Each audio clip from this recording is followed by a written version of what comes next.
Alhamdulillahi Rabbil Alamin. Nahmaduhu wa nasta'inuhu wa nastaghfiruh. Wa na'udzu billahi min syururi anfusina wa min sayyiati a'malina. Man yahdihillahu fala mudilla lahu wa man yudlil fala hadiyalah. Asyhadu an la ilaha illallah wahdahu la syarika lah. Wa ashhadu anna Muhammadan abduhu wa rasuluh alladzi la nabiyya ba'dah. Salawatullahi ala sayyidina Muhammad wa ala alihi wa ashabihi ajma'in. Amma ba'd, fa ya ibadallah, usikum wa nafsi bittaqwallah kama qala Allah subhanahu. A'udzu billahi minasy syaithanir rajim. Bismillahirrahmanirrahim.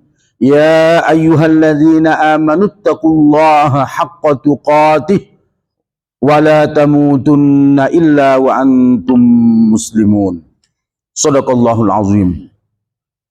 Ma'asyiral muslimin, sedang Jumat yang dimuliakan Allah Subhanahu wa taala. Bersyukur kita kepada Allah dengan mengucapkan kalimah alhamdulillahi rabbil alamin. Berselawat kepada Rasulullah sallallahu alaihi wasallam dengan mengucapkan Allahumma sholli ala sayyidina Muhammad wa ala ali sayyidina Muhammad. Hadirin sedang Jumat yang dimuliakan Allah Subhanahu wa taala. Adapun judul khutbah kita pada siang yang berbahagia ini disebutkan dalam kitab Nasaihul Ibadah, perkataan Ali bin Abi Thalib karramallahu wajhah. Ali berkata, laula khamsu khisalin lasaran nasu kulluhum salihin. Kalau tidak karena 5 perkara ini, manusia semuanya soleh, manusia semuanya baik, manusia semuanya pasti masuk surga. Lantaran 5 perkara inilah penghambat manusia itu tidak soleh, penghambat manusia itu tidak masuk ke dalam surga Jannatun Na'im. Na'udzubillahi min dzalik. Apakah itu? Yang pertama kata Ali bin Abi Thalib, al-qana'atu bil jahli. Mencukupkan kebodohan. Dia beribadah tapi tak mau belajar, tak mau mengkaji-kaji Islam, tak mau mendengarkan pengajian-pengajian di masjid. Dia di rumah beribadah 5 waktu sehari semalam, tapi tak mau datang mendengar pengajian majlis ta'lim. Kita lihatlah sekarang ini betapa hancurnya Islam ini. Di masjid-masjid mendengar pengajiannya cuma 5 orang, cuma 7 orang. Bukan di masjid, mohon maaf, di masjid sini saja, tapi banyak di mana-mana sudah menyebar. Itu akibat teknologi. Pikiran-pikiran kita dirusak oleh orang-orang barat melalui teknologi.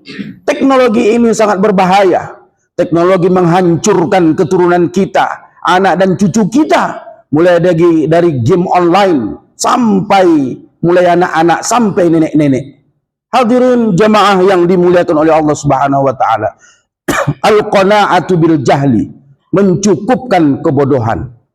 Orang yang tidak berilmu meninggal dunia menghadap Allah Subhanahu wa taala, harga dirinya anjlok, harga dirinya tidak ada.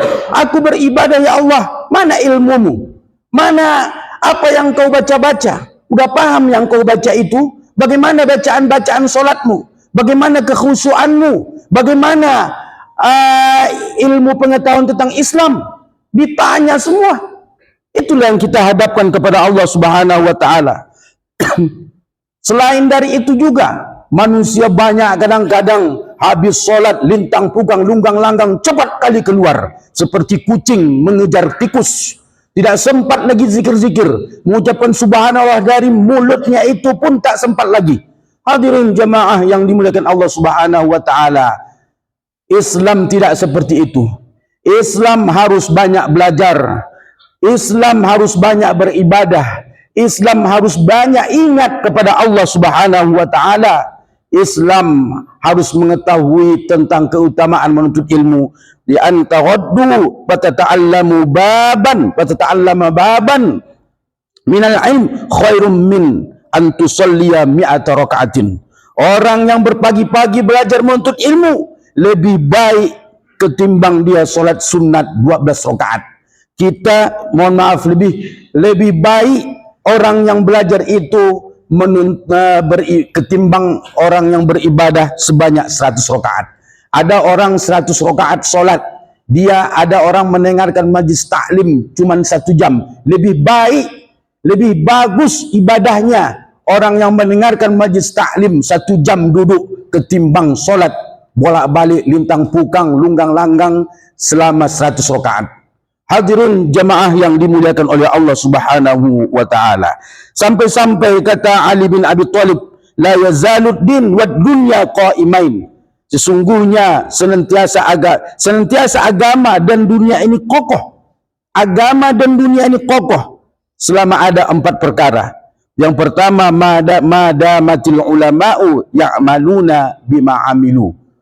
Selama ada ulama, mereka mengamalkan ilmu mereka. Madamatil aghniya'u la yabkhalun. Selama orang-orang kaya itu ada, mereka tidak pelit. Madamatil juhala'u la yastakbiruna amma lam ya'lamun. Selama ada orang-orang yang bodoh, mereka tidak sombong dari sesuatu yang mereka kerjakan, mereka amalkan. Madamatil fuqara'u la yabghuna akhiratahum bidunyahum. Selama ada orang-orang fakir, mereka tidak meninggalkan akhirat mereka disebabkan dunia mereka. Hadirin jamaah yang dimuliakan oleh Allah Subhanahu wa taala. Kita disuruh menuntut ilmu mulai dari buayan sampai liang lahat. Utlubil ilma minal mahdi ilal lahad. Tuntutlah ilmu dari buayan sampai liang lahat. Idza mata ibnu Adam inqata amaluh. Apabila mati anak Adam terputus amalnya. Amal orang yang mati terputus, sementara amal orang yang hidup tidak terputus kepada orang yang mati. Salah satunya adalah al-ilmu yuntafa'un bih, ilmu yang bermanfaat yang diajarkan senantiasa mengalir ke kuburannya dan harga dirinya tidak anjlok di depan Allah Subhanahu wa taala. Itulah penyebab manusia itu, kata Ali bin Abi Thalib, tidak menjadi orang soleh. Itulah menyebab manusia itu dia kira dirinya masuk surga, ternyata dihitung na'udzubillahi min zalik. Yang kedua, wal hirsu 'alad dunya, rakus terhadap dunia. Sudah dikasih nikmat begini kurang, sudah dikasih 1 lembah emas kurang, sudah dikasih minta lagi. Sampai kapan? Sampai mulutnya disumbat dengan tanah, alias inna lillahi wa inna ilaihi raji'un. Sebagaimana Rasulullah sallallahu alaihi wasallam bersabda, "Uzuhud fid dunya yuhibbukallah." Zuhudlah kamu di dunia, Allah akan mencintaimu. Uzuhud fima indan nas yuhibbukan nas. Zuhudlah kamu di kalangan manusia, manusia akan mencintaimu. Begitulah kata seorang sahabat, dullani ala amalin idza amiltuhu, tunjukkanlah kepadaku suatu amalan supaya aku bisa mengamalkannya. Rasulullah SAW menjawab, uzhud fid dunya yuhibbukallah, uzhud fima indan nas yuhibbukan nas. Hadirin jamaah yang dimuliakan oleh Allah Subhanahu wa taala. Rakus terhadap dunia, tamak, tidak bersyukur kepada Allah Subhanahu wa taala, berarti hatinya memiliki penyakit. Hadirin jamaah yang dimuliakan oleh Allah Subhanahu wa taala. 5 yang dapat membaguskan hati kita. Yang pertama, qiraatul Quran. Kalau hati kita selalu bagus, baca Al-Quran. Bukan hanya Quran saja, tapi tafsirnya, mentadabburi ayat-ayatnya.